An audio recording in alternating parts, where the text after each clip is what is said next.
Hi, my name is Michael Croft. I'm the UNESCO representative to Nepal, and today, on the occasion of International Women's Day 2023, I have the honor to be sitting here with Melisha from Shequal, who's going to be talking to us a little bit about her experience related to the theme of the day in terms of her work, which is innovation and technology for gender equality. So, Melisha, let's get started. How are you this morning? I'm fine. I'm excited. Me too. So, first things first. Just tell us actually a little bit about yourself. Definitely.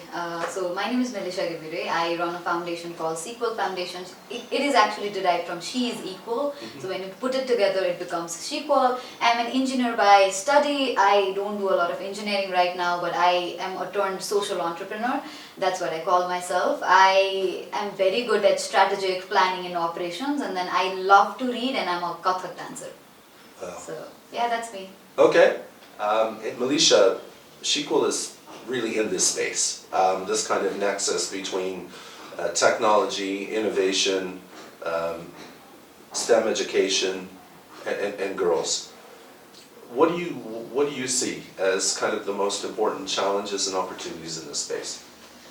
I think for opportunities, there are a lot of doors that are opening, and then I see that a lot of female today, when I look back in my younger generation, even my sisters and everybody else, they are getting a lot of aware. They know what they want, they know where the opportunities lie, and they don't want others to choose their paths. They're already dictating a lot of things. They're being spoken about patriarchy and the things that they face. So I think a lot of awareness is something that is already there in younger generations, and with that, a lot of doors of opportunities are getting open because people are recognizing the importance of diversity and inclusion in the workplace to having it in the classroom. So these doors are getting opened, and with the younger generation being self-aware and then understanding what they want, I think this is a perfect match on the longer run. That's what I think.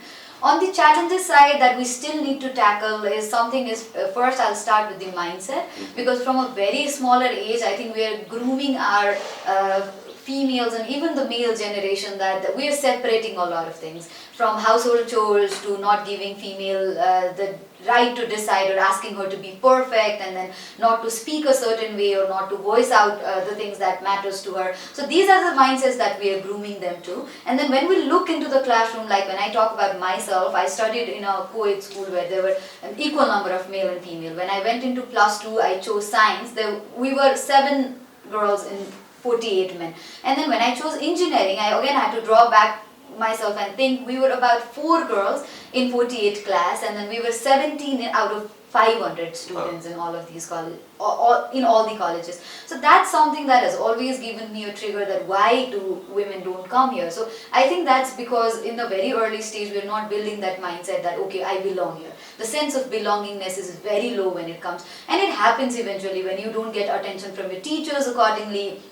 In practical sessions, in math classes, in science classes, you normally don't think that you're capable enough to do that. So it's like you're training the mindset of a female to not be or belong into that sector. And be it workplace, I think when it comes to tech, it's considered to be a very man's space. So we don't make our workspaces women friendly, from not having a pad in our office to not even catering that environment to a very women friendly environment. So that's something I think I see personally, and I am seeing our generations also feel is not having that sense of belongingness. Okay.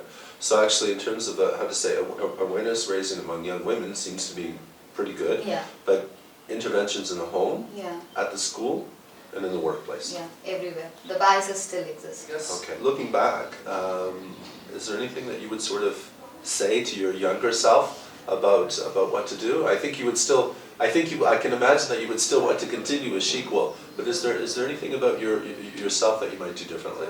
Something that I would like to advise myself, but not to myself but to others, is that I think you should take opportunities. We don't do that. Female tend to be perfect. We always try to first get the answers and then have all politically, logically correct, rationally correct, and then only we go for things. But something that I would like to suggest is don't do that. Just jump into it and then see how it goes and then experience. It's kind of that, like what you said with the journey, it's a learning by doing. Yeah, I did that. And I personally feel that that's very important. Okay. Melisha, thank you very much for your time today. Thank you so much. Together I think we both want to wish everyone a very happy International Women's Day 2023.